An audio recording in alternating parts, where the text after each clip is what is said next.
ಕಾನೂನು ಸಲಹೆಗಾರರಾಗಿರ್ತಕ್ಕಂಥ ಹರೀಶ್ ನಾಯ್ಕ್ ಅವರಿದ್ದಾರೆ. ರಾಜ್ಯ ಬಂಜಾರ ನಿರಾಶ್ರಿತರ ಸಂಘದ ಪ್ರಧಾನ ಕಾರ್ಯದರ್ಶಿಯಾಗಿರ್ತಕ್ಕಂಥ ಹನುಮಂತ್ ನಾಯ್ಕ್ ಅವರಿದ್ದಾರೆ. ಬಂಜಾರ ಬ್ರಿಗೇಡ್ನ ಅಧ್ಯಕ್ಷರಾಗಿರ್ತಕ್ಕಂತಹ ಮಹೇಶ್ ನಾಯ್ಕ್ ಅವರಿದ್ದಾರೆ. ಮತ್ತೆ ಇತರೆ ನಮ್ಮ ಬಂಜಾರ ಸಮುದಾಯದ ಪ್ರಮುಖರು ಈ ಪತ್ರಿಕಾಗೋಷ್ಠಿಯನ್ನು ಬೆಂಬಲಿಸಿ ಇಲ್ಲಿ ಬಂದಿದ್ದಾರೆ. ಬಂಧುಗಳೇ, ಕರ್ನಾಟಕ ರಾಜ್ಯದಲ್ಲಿ ಸುಮಾರು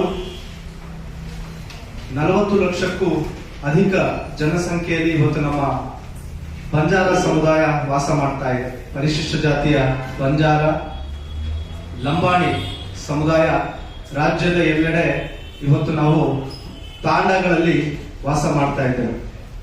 ಸ್ವಾತಂತ್ರ್ಯ ಸಿಕ್ಕಿ 7 ದಶಕಗಳು ಕಳೆದರೂ ಕೂಡ ಸಾಕಷ್ಟು ಸೌಲಭ್ಯಗಳಿಂದ ಇವತ್ತು ನಮ್ಮ ಸಮುದಾಯ ವಂಚಿತವಾಗಿದೆ. ಅದರಲ್ಲಿ ಪ್ರಮುಖವಾಗಿ ಹೇಳಬೇಕು ಅಂತಂದ್ರೆ ಶಿಕ್ಷಣ.